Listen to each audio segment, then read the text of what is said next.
There was sense. And then there was none. And sense. What's going on, YouTube? I'm Scotch. I'm Sniff. And we're Scotch and Sniff.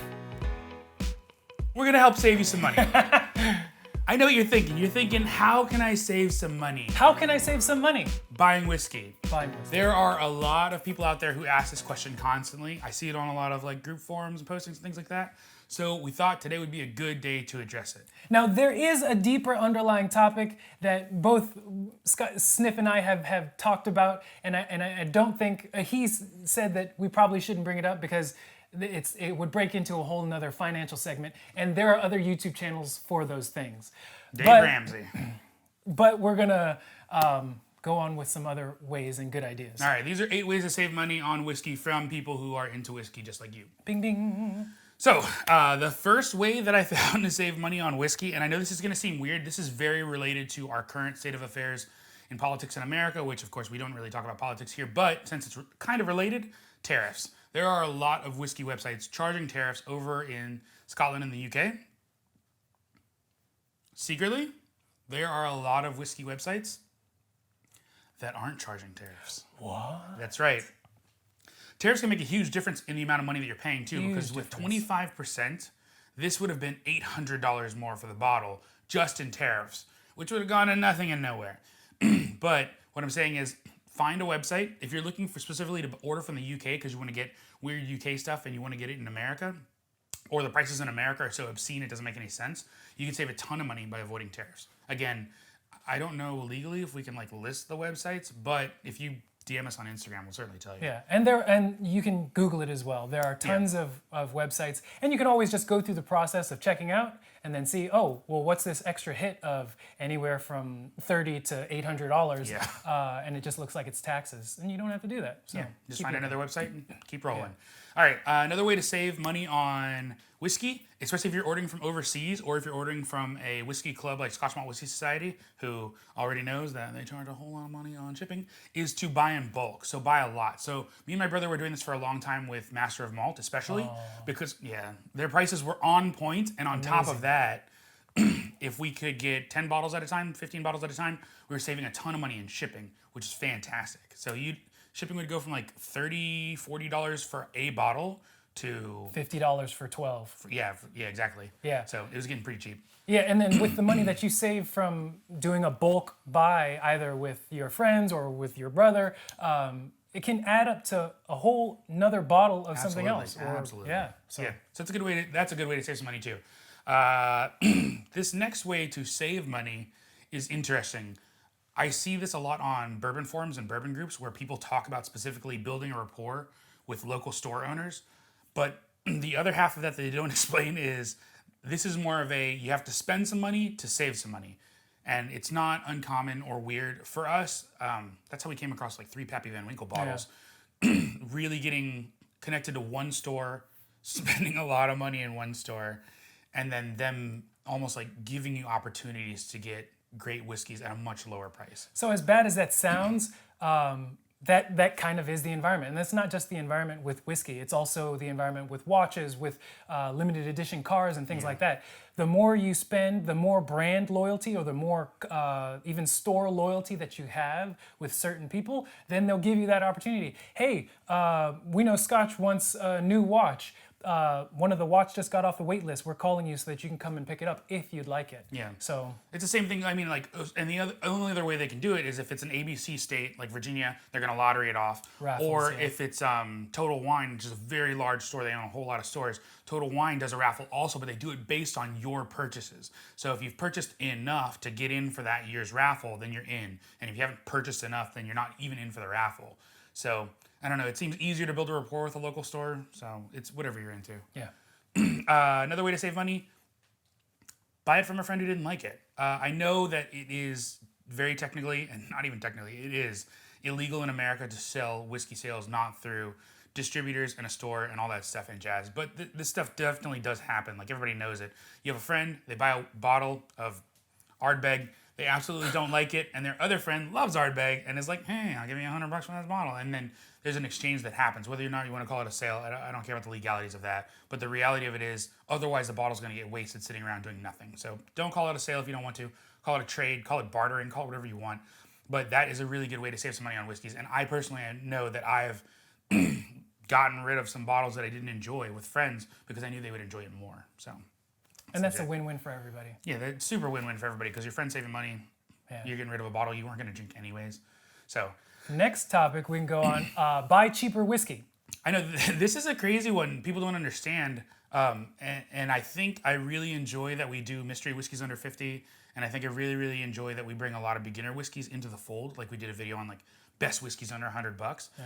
Because the reality of it is there's a ton of good whiskey under $100. A ton. There's a ton of it. Even in the Scotch realm, that's a very active category for Scotch between $50 and $100, where a lot of people are fighting for your attention on a shelf. And that's super good because it means you can get better quality whiskey with all this competition for less money. Right. And it's not always in the plus $150. Just because it's expensive doesn't mean it's necessarily really good. Bingo. And this also plays back to the whole building rapport part where it's like if you consistently buy that I was going to say $99, but that's not really that cheap. But if you consistently buy that $30, $40, $50 whiskey from that store that's down the block from you, they'll recognize you, have small talk, say hello to the people, ask for recommendations.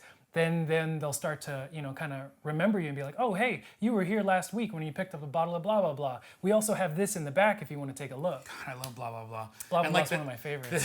Like the secondary effect of that also is I know I'm on like a text-based relationship with my local store owner.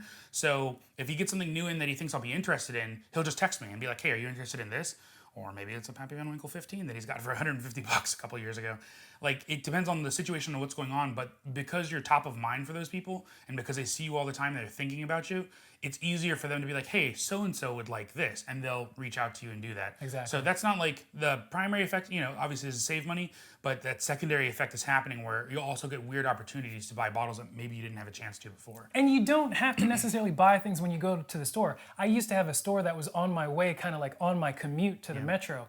I would stop by there and I would just wave and say hi. I would smile at all the old ladies who were bagging things. I remember I was walking down the street with somebody and they saw me waving at the people at the store so often. They were like, you're basically like the mayor of that store. And it's like, I like these people. They're providing something that I'm really enjoying. Yeah. So like, why would I not? And they're human beings as well. So it's absolutely. So nice. You get connection on all kinds of levels, which is super fantastic.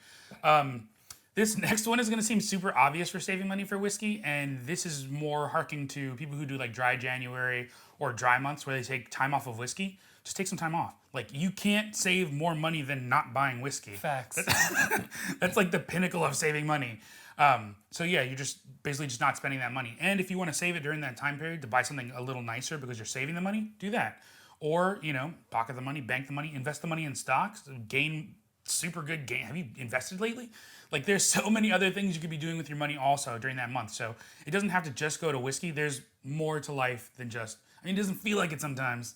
It definitely doesn't feel like it sometimes, especially when we like take your whole birthday and run around one thing. But like, there are definitely other options in life than just whiskey. If whiskey's your only hobby, cool.